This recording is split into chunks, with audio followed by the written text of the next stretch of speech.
ಕುಂದಾಪುರ ಉಡುಪಿ ಸಂಪರ್ಕಿಸುವ ಪ್ರಮುಖ ರಸ್ತೆಯ ಅಂಬಾಗಿಲು ಪೆಟ್ರೋಲ್ ಬಂಕ್ ಬಳಿ ಏಕಾಏಕಿ ಬೃಹತ್ ಗುಂಡಿಯೊಂದು ಬಾಯಿ ತೆರೆದಿದೆ. ಒಳಚರಂಡಿ ಮ್ಯಾನ್ ಹೋಲ್ ಪಕ್ಕದಲ್ಲೇ ರಸ್ತೆ ಕುಸಿದು ಕಂದಕ ನಿರ್ಮಾಣವಾಗಿದ್ದು ವಾಹನ ಸವಾರರು ಆತಂಕಗೊಂಡಿದ್ದಾರೆ.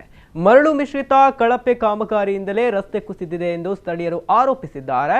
ದಾರಿಯುದ್ದಕ್ಕೂ ಅಲ್ಲಲ್ಲಿ ಹೊಂಡಗಳು ನಿರ್ಮಾಣವಾಗಿದ್ದು ವಾಹನ ಸಂಚಾರಕ್ಕೆ ತೊಂದರೆಯಾಗ್ತಿದೆ. ಇನ್ನು ರಸ್ತೆ ಕುಸಿತದ ದೃಶ್ಯ ಸಾಮಾಜಿಕ ಜಾಲತಾಣದಲ್ಲಿ ವೈರಲ್ ಆಗ್ತಾ ಇದ್ದಂತೆ ಅಧಿಕಾರಿಗಳು ಎಚ್ಚೆತ್ತುಕೊಂಡಿದ್ದಾರೆ.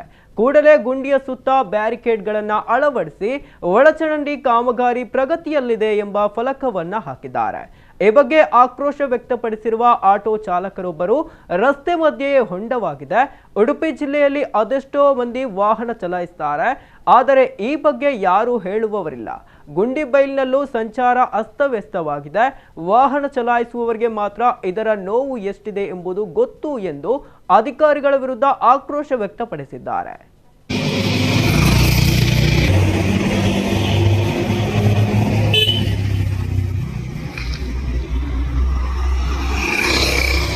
ಮಾಡುವುದೇ ಇಲ್ಲಿ ಎಲ್ಲಿ ನೋಡಿದ್ರು ಉಂಟಲ್ಲ, ರೋಡ್ ಮಧ್ಯೆ ಡ್ರೈನೇಜ್. ಯಾರು ಹೇಳುವರು? ಉಡುಪಿ ಡಿಸ್ಟಿಕಲ್ಲಿ ಎಲ್ಲ ಗಾಡಿ ಓಡಿಸ್ತಾರೆ, ಯಾರು ಈ ಬಗ್ಗೆ ಯಾರು ಮಾತಾಡೋದಿಲ್ಲ. ರೋಡ್ ಮಧ್ಯೆ ಡ್ರೈನೇಜ್ ಹೊಂಡ ಉಡುಪಿಯಲ್ಲಿ ಮಾತ್ರ, ಮತ್ತೆ ಯಾವ ಡಿಸ್ಟಿಕಲ್ಲಿ ನಾನು ನೋಡಲಿಲ್ಲ. ವೆಂಕಟರಮಣ ದೇವಸ್ಥಾನದಲ್ಲಿ ಅದು ಡ್ರೈನೇಜ್ ಹೊಂಡ ಅದು ಮಾಡಿ ಹೋದ ನಂತರ 4 ಇಂಚಿ ಡ್ರೈನೇಜ್ ಹೊಂಡ ಗುಂಡಿ ಇಲ್ಲಿ ಗುಂಡಿ ಬೈಲಲ್ಲಿ ಮಾಡಿದ್ದಾರೆ. ಅದು ಈಗಲೇ ಕಾಂಕ್ರೀಟ್ ಮಾಡಿದ್ದು ಕೂಡಲೇ ಕಾಂಕ್ರೀಟಲ್ಲಿ 4 ಇಂಚಿ ಹೊಂಡ ಬಿದ್ದಿದೆ.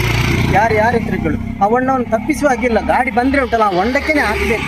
ಸೈಡ್ ಹೊಂಡ ಗಾಡಿ ಬಂದರೆ ಹೊಂಡಕ್ಕೆ ಹಾಕಲೇಬೇಕು, ತಪ್ಪಿಸುವಾಗಿಲ್ಲ. ಮತ್ತು ಕೆಲವರೆಲ್ಲ ಆ ಹೊಂಡದ ಬದ್ದೆನೇ ಗಾಡಿ ಪಾರ್ಕಿಂಗ್ ಮಾಡ್ತಾರೆ. ಆಗ ಆ ಕಡೆ ಈ ಕಡೆ ಗಾಡಿ ಬರುವವರಿಗೆ ಕನ್ಫ್ಯೂಸ್ ಆಗ್ತದೆ. ಈಗ ಅದು ಕೇಳೋರಿಲ್ಲ. ಈಗ ಎಲ್ಲ ಇಲ್ಲಿ ಇದು ಮುನ್ಸಿಪಾಲ್ಟಿ ಇಲ್ಲಲ್ಲ, ಈಗ ಕೇಳೋರಿಲ್ಲ ಹೇಳೋರಿಲ್ಲ. ಮತ್ತೆ ಒಂದು ಎಂತ ಗೊತ್ತುಂಟು, ನಾವು ಹೋದ್ರು ಕೂಡ ಕೇಳೋರು. ಉಡುಪಿ ಡಿಸ್ಟಿಕಲ್ಲಿ ಯಾವುದೇ ಅಧಿಕಾರಿ ಆಗಲಿ ಕೆಲಸ ಅವರಿಗೆ ಜಾಬ್ ಸಿಕ್ಕಿದ್ದು ಕೂಡಲೇ ಕುರ್ಚಿಯಲ್ಲಿ ಬಂದು ಕೂತ್ಕೊಳ್ಳೋದು ಮಾತ್ರ. ಪೇಪರಲ್ಲಿ ಬರುವವರೆಗೆ ಅವರು ಯಾವುದು ಅಂದಾಡುವುದಿಲ್ಲ. ಪೇಪರಲ್ಲಿ ಬಂದ ನಂತರ ಅವರಿಗೆ ನಿದ್ದೆ ಬಿಡ್ತದೆ, ಬರ್ತಾರೆ, ನೋಡ್ತಾರೆ, ಹೋಗ್ತಾರೆ. ಆಯಿತು ನಾವು ಮಾಡ್ತೇವೆ ಅಂತೇಳಿ ಫೋಟೋ ಎಲ್ಲ ಪೇಪರಲ್ಲಿ ನಿಂತ್ಕೊಂಡು ಕೊಡ್ತಾರೆ. ಮತ್ತು ಆ ಕೆಲಸ ಮಾಡುವ ಆಗಿಲ್ಲ.